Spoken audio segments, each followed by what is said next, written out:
18 अप्रैल 1912 की वो काली रात और न्यूयॉर्क की वो मूसलाधार बारिश। बंदरगाह पर करीब 40,000 लोग दिल थामे एक जहाज का इंतजार कर रहे थे।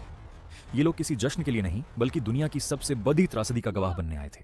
3 दिन से सबकी नजरें समुद्र पर टिकी थी। तभी क्षितिज पर एक जहाज दिखाई दिया, कारपेथिया। इस जहाज पर वो मुट्ठी भर लोग सवार थे जिन्होंने मौत को अपनी आंखों से देखा था।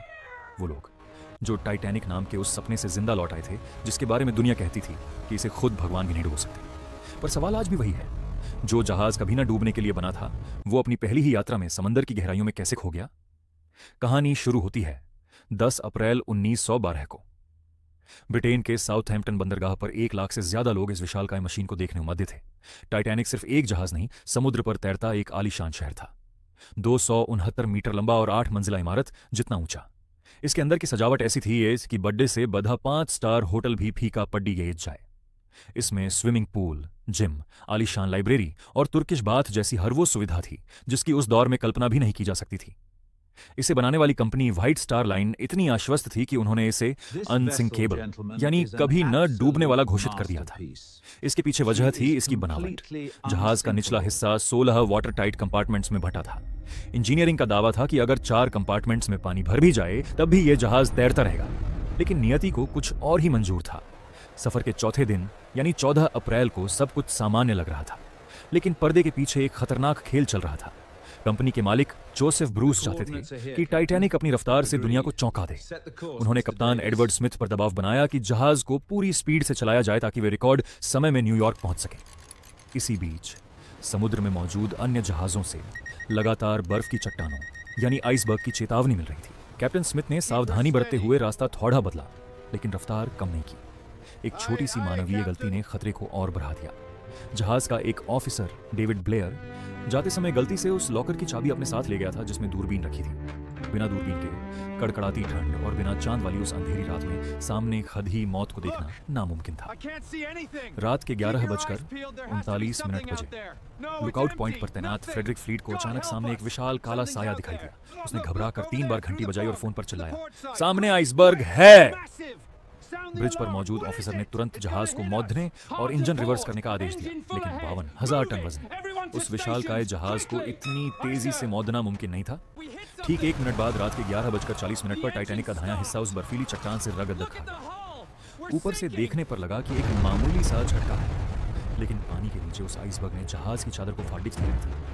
जब कप्तान स्मिथ और आर्किटेक्ट थॉमस एंड्रयूज ने नुकसान का मुआयना किया तो उनके पैरों तले जमीन खिसक गई। एक साथ 6 कंपार्टमेंट्स में पानी भर रहा था। लिमिट 4 की थी और यहाँ 6 टूट चुके थे। गणित साफ था, वो जहाज जिसे कभी न डूबने वाला कहा गया था अब डूबने वाला था। आधी रात के 12 बजे बज चुके थे। टाइटैनिक से मदद के सिग्नल भेजे जाने लगे। पास ही एक जहाज था, SS कैलिफोर्निया, जो महज 37 किलोमीटर दूर खरीदी अच्छा था। टाइटैनिक के यात्री उसकी रोशनी देख सकते थे, लेकिन दुर्भाग्य देखिए उस जहाज के रेडियो ऑपरेटर ने अपना सिस्टम बंद कर दिया था और वह सो चुका था। जब टाइटैनिक से खतरे के रॉकेट छोड़ दिए गए तो कैलिफोर्निया के कप्तान ने उन्हें नजरअंदाज कर दिया। उधर टाइटैनिक पर मौत का तांडव शुरू हो चुका था। जहाज पर 2200 से ज्यादा लोग थे, लेकिन लाइफ बोट्स सिर्फ 1200 लोगों के लिए थी। अफरा तफरी के बीच लाइफ बोट्स को आधा खाली ही उतारा जाने लगा। जैसे जैसे जहाज का अगला हिस्सा पानी में धंसता गया, पिछला हिस्सा हवा में उठने लगा। रात के 2:18 बजे दबाव इतना बढ़ा कि जहाज बीच से 2 टुकड़ों में टूट गया। चीख पुकार के बीच 2:20 बजे टाइटैनिक पूरी तरह अटलांटिक महासागर की गोद में समा गया। जो लोग लाइफ बोट्स में नहीं चियारेच पाए, उनके लिए समंदर का वो -2 डिग्री तापमान किसी जहर से कम नहीं था। महज 15 से 30 मिनट के अंदर हाइपोथर्मिया ने सैकड़ों जिंदगियां ली।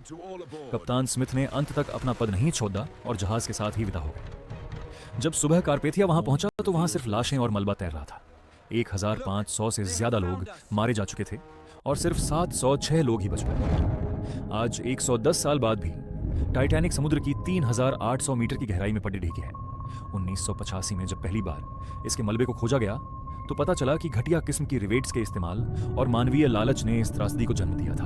अब बैक्टीरिया इस मलबे को धीरे धीरे खा रहे हैं। वैज्ञानिकों का मानना है कि 2030 तक टाइटैनिक का नामो निशान समंदर से मिट जाएगा।